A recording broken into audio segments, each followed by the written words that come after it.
for a while, and he's got a recording project coming up, and so he came to Asheville, and he's from Charleston originally. His name is Peter Kfoury, and he plays the oud, and he plays the oud in traditional manner, and you'll probably explain a lot of that stuff. I'll let you explain all that, but there aren't that many full-on oud players, even in Asheville or anywhere, really.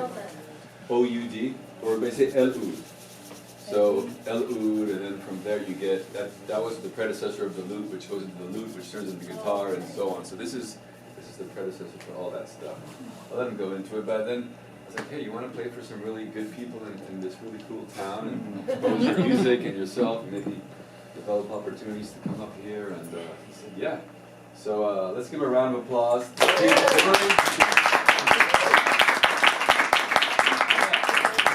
While you're waiting and sipping on your wine, your beer, and give him a wonderful Asheville virtual hug. Yay. Thank you. This was really the definition of impromptu. My new friend River, we literally met today for the first time. As he said, we have been communicating. So, how many NPR listeners are here? Oh, we all are. We all are. Just assume that. I don't want to assume anything, but I don't sing, so don't worry about it. I'm just going to talk on this one. There's a piece on every morning called A Minute with Miles. Anybody hear that? It's like a classical piece where he comes on and he tells you something about some composer or some piece of music or something. Well, I was just waking up the other morning and I put it on, and sure enough, he starts talking about the oud, and my ears just perked up, and I'm like, what?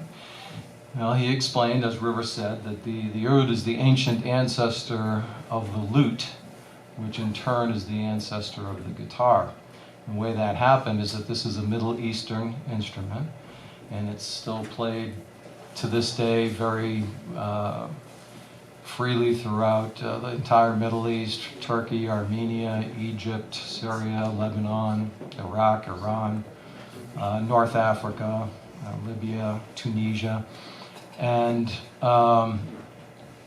when the Moors invaded Spain, they brought the oud with them. The oud became the lute eventually became the guitar. And in some of the pieces that I'm going to play tonight, you'll hear some of that Spanish flamenco kind of sound that's kind of left over from that fusion of cultures. There was also another NPR piece some of you might have heard within the last month on Tunisian oud makers, and how it's a dying art because nobody wants to apprentice anymore. Everybody wants to make money on the internet or something. So anyway, this first tune, this is an original tune. It's called Orange Lily, and when you write instrumental music, sometimes it's hard to find titles for them, and they have you come from some inspiration, some picture in your mind or something. And the orange lily, if any of you are gardeners, is symbolic of passion and devotion. And this piece, you will hear some of that Spanish influence that I talked about, as well as the Arabic or Middle Eastern.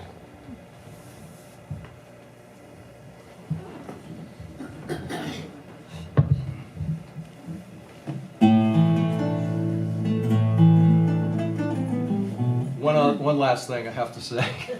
This instrument is all wood. There's not a stitch of metal in it. And if you were to come up and feel it, you're going to see it weighs about a total of a pound.